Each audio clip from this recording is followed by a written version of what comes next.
Hello all, mechanical engineering Kerala PSയുടെ അടുത്തൊരു വീഡിയോയിലേക്ക് സ്വാഗതം. ഇന്ന് നമ്മൾ ചെയ്യാൻ പോകുന്ന thermo engineering degree level thermo എഞ്ചിനീയറിംഗിൻ്റെ സിലബസ് ഡിസ്കഷനാണ്. ഓക്കെ, സിലബസ് സ്റ്റാർട്ട് ചെയ്യുന്നത് തന്നെ എയർ സ്റ്റാൻഡേർഡ് സൈക്കിൾസാണ്. എയർ സ്റ്റാൻഡേർഡ് സൈക്കിൾസ് എന്ന് പറയുമ്പോൾ നമുക്കറിയാമല്ലോ, നമുക്ക് മെയിനായിട്ട് പഠിക്കാനുള്ളതെന്ന് പറയുമ്പം Carnot cycle, Otto cycle, diesel cycle, dual cycle.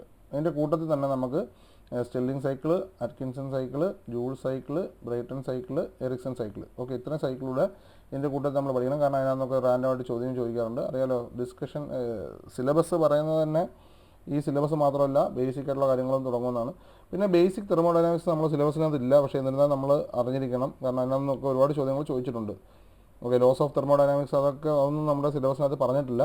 പക്ഷേ എന്നിരുന്നാലും അതെല്ലാം നമ്മൾ അറിഞ്ഞിരിക്കണം. കാരണം അതെല്ലാം നമുക്ക്, ഞാൻ പറഞ്ഞില്ലേ, അതെല്ലാം കോമൺ ഡീഫോൾട്ടാണ്. അതിനകത്ത് ചോദിക്കാം. അതിനകത്ത് ചോദിക്കാതിരിക്കാൻ ഒരു മാർഗ്ഗമില്ല. ഓക്കെ, അടുത്ത വരുന്ന basic fuels and combustion, classification of fuel, solid, അങ്ങനെ കുറച്ച് കാര്യങ്ങൾ, ഫ്യൂവൽസിനെ പറ്റിയിട്ടുള്ള കുറച്ച് കാര്യങ്ങൾ, അതിൻ്റെ കലോറിഫിക് വാല്യൂ, അതിൻ്റെ കമ്പഷൻ ഓഫ് ഫ്യൂവൽ എന്തൊക്കെയാണ് അതിൻ്റെ ആവശ്യങ്ങൾ. അതിനൊന്നും വലിയ ചോദ്യങ്ങളൊന്നും ഇല്ലാതിരുന്നാലും നമുക്ക് ഡിസ്കഷൻ ചെയ്യണം. അടുത്ത വരുന്നതാണ് ഐ സി എഞ്ചിൻ. ഭയങ്കര ഇമ്പോർട്ടൻ്റ് ആയിട്ടുള്ള ടോപ്പിക്കാണ് ഐ സി എഞ്ചിൻസ്.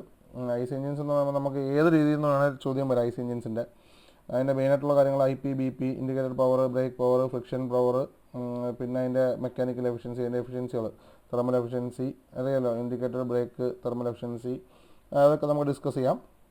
പിന്നെ ഫ്യൂൽ കൺസംഷൻ വെച്ചിട്ടാണ് അറിയാലോ, ഇൻഡിക്കേറ്ററും ബ്രേക്കും ഒക്കെ തെർമൽ എഫിഷ്യൻസി അത് വെച്ചിട്ടാണ് നമുക്ക് അതിൻ്റെയൊക്കെ ഇത് പറയാം. മോഴ്സ് ടെസ്റ്റ് പറഞ്ഞിട്ടുണ്ട്. പിന്നെ ബാലൻസ് ഷീറ്റ്, പ്രോബ്ലംസ് ഒക്കെ സിമ്പിൾ പ്രോബ്ലംസ് ചോദിച്ചിട്ടുള്ളൂ.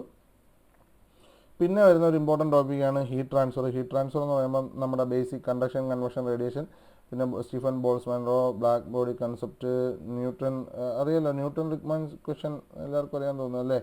അതാണ് എന്ത് നമ്മുടെ യൂണിവേഴ്സൽ എന്താ പറയുക, യൂണിവേഴ്സൽ കോൺസെപ്റ്റ് ഒക്കെ വരുന്നതിനകത്താണ്. ഓക്കെ, അത് കഴിഞ്ഞിട്ട് വരുന്നതാണ് എന്താണ് ഹീറ്റ് എക്സ്ചേഞ്ചേഴ്സ് ഒരു ഇമ്പോർട്ടൻറ്റ് ടോപ്പിക്കാണ് ഹീറ്റ് എക്സ്ചേഞ്ചർ.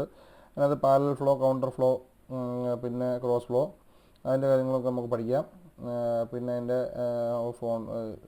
LMTD, പിന്നെ overall heat transfer quotient U, അതിൻ്റെ കാര്യങ്ങളൊക്കെയാണ്.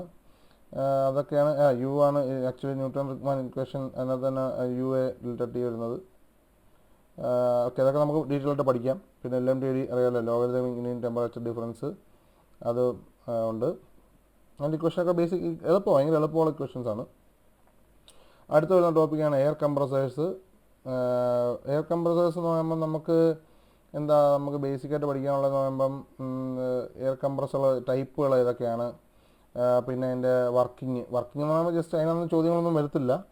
എന്നിരുന്നാലും വർക്കിംഗ് ജസ്റ്റ് ഒന്ന് ഔട്ട്ലൈൻ പോലെ പഠിച്ചിരിക്കുക. പിന്നെ റോട്ടറി കംപ്രസേഴ്സ്, സെൻട്രിഫ്യൂഗൽ, ആക്സിയൽ, രണ്ടെണ്ണമാണ് റോട്ടറിയുടെ ഡിഫറെൻറ്റ് ടൈപ്സ്. പിന്നെ അതിൻ്റെ എഫിഷ്യൻസി, വോളിമെട്രിക് എഫിഷ്യൻസി, അതിന് രണ്ടിൻ്റെ ഇക്വേഷൻ പഠിക്കുക. അതിനൊന്ന് പ്രോബ്ലംസ് വന്നിട്ടുണ്ട്.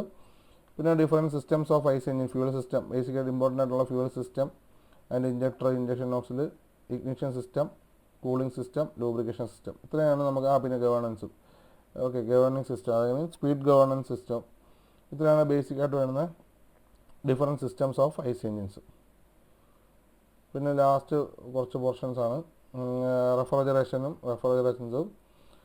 ഇത് കഴിഞ്ഞിട്ട് വരുന്ന AC വരും. Okay, അതിവിടെയുള്ള syllabus. ഓക്കെ, അപ്പം റെഫ്രിജറേഷൻ്റെ പ്രിൻസിപ്പിൾസ്. റെഫ്രിജറേഷൻ എല്ലാ സബ്ജക്റ്റുകളിലും ഉണ്ടാവണമെന്നില്ല, എല്ലാ പരീക്ഷകളിലും റെഫ്രിജറേഷൻ ഇല്ല.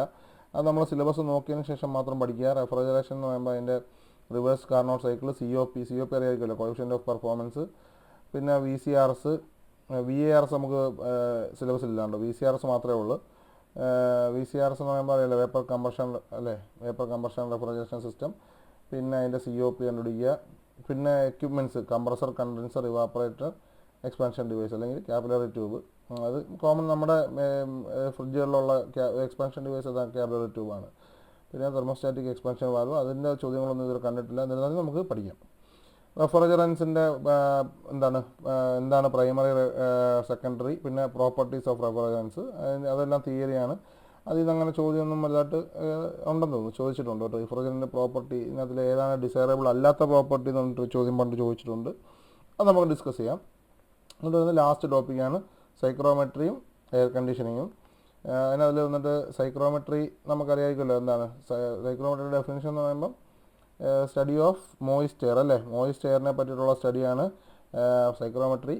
അപ്പോൾ എന്താണ് ഡ്രൈ എയർ, മോയിസ്റ്റ് എയർ, അതിൻ്റെ കുറച്ച് കാര്യങ്ങൾ, ഡിഗ്രി ഓഫ് സാച്ചുറേഷൻ, എന്താണ് റിലേറ്റീവ് ഹ്യൂമിഡിറ്റി, അങ്ങനത്തെ കുറച്ച് കാര്യങ്ങൾ, wet bulb, dry bulb, dew point, പിന്നെ sensible heating, sensible cooling, humidifying, dehumidifying, അങ്ങനത്തെ കുറച്ച് പ്രോസസ്സുകൾ. അപ്പോൾ ഇത്രയും സൈക്രോമെട്രിയിലുണ്ട്, അത് ഇമ്പോർട്ടൻറ്റ് ടോപ്പിക്കാണ്. പിന്നെ air conditioning and air conditioning systems, അതിൻ്റെ ഡെഫിനിഷന് എന്താണ് ഹ്യൂമൻ കംഫർട്ട് എന്നുള്ളത്. ഹ്യൂമൻ കംഫർട്ട് എല്ലാവർക്കും ഓർമ്മയുണ്ടോ? 22 ഡിഗ്രിയും 60% ഹ്യൂമിഡിറ്റി. ഓക്കെ, റിലേറ്റീവ് ഹ്യൂമിഡിറ്റി 60%, 22 ഡിഗ്രിയാണ് ഹ്യൂമൻ കംഫർട്ട്. അതൊക്കെ നമുക്ക് ഡീറ്റെയിൽ ആയിട്ട് പറയാം. പിന്നെ വരുന്ന air conditioning system summer, winter. Okay, ഇത്രയാണ് ബേസിക് സിലബസ്. പിന്നെ ഇതിനകത്ത് കുറച്ച് കാര്യങ്ങൾ അറിയേണ്ടതെന്ന് പറയുമ്പം